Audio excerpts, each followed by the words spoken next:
Think of it this way. If a father dies and leaves an inheritance for his young children, those children are not much better off than slaves until they grow up, even though they actually own everything their father had.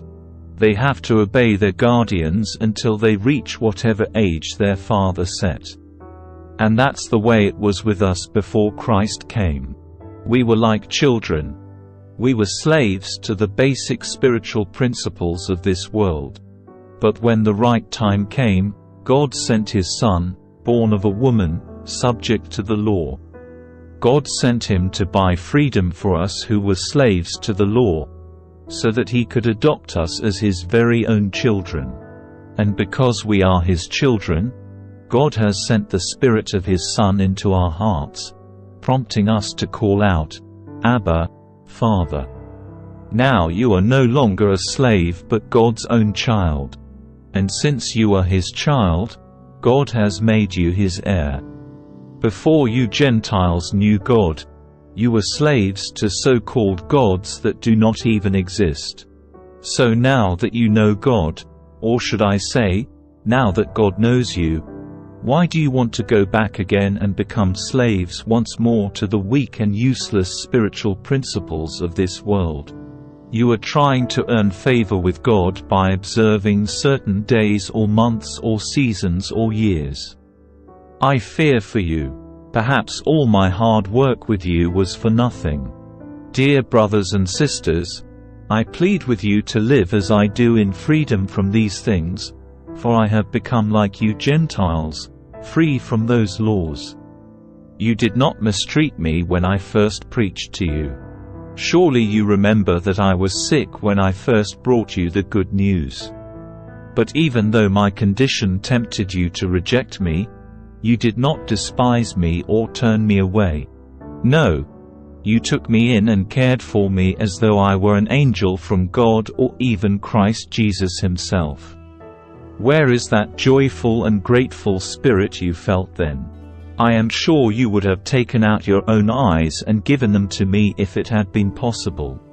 Have I now become your enemy because I am telling you the truth? Those false teachers are so eager to win your favor, but their intentions are not good. They are trying to shut you off from me so that you will pay attention only to them. If someone is eager to do good things for you, that's all right, but let them do it all the time, not just when I'm with you. Oh, my dear children, I feel as if I'm going through labor pains for you again, and they will continue until Christ is fully developed in your lives. I wish I were with you right now so I could change my tone. But at this distance I don't know how else to help you. Tell me, you who want to live under the law, do you know what the law actually says? The scriptures say that Abraham had 2 sons, one from his slave wife and one from his freeborn wife. The son of the slave wife was born in a human attempt to bring about the fulfillment of God's promise. But the son of the freeborn wife was born as God's own fulfillment of His promise. These 2 women serve as an illustration of God's 2 covenants.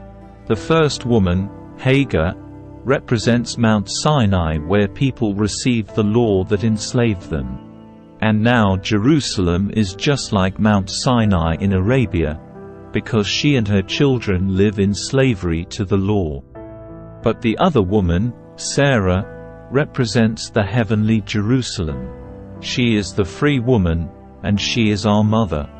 As Isaiah said, "Rejoice, O childless woman, you who have never given birth. Break into a joyful shout, you who have never been in labor. For the desolate woman now has more children than the woman who lives with her husband. And you, dear brothers and sisters, are children of the promise, just like Isaac. But you are now being persecuted by those who want you to keep the law, just as Ishmael, the child born by human effort, persecuted Isaac, the child born by the power of the Spirit. But what do the scriptures say about that? Get rid of the slave and her son. For the son of the slave woman will not share the inheritance with the free woman's son. So, dear brothers and sisters, we are not children of the slave woman. We are children of the free woman.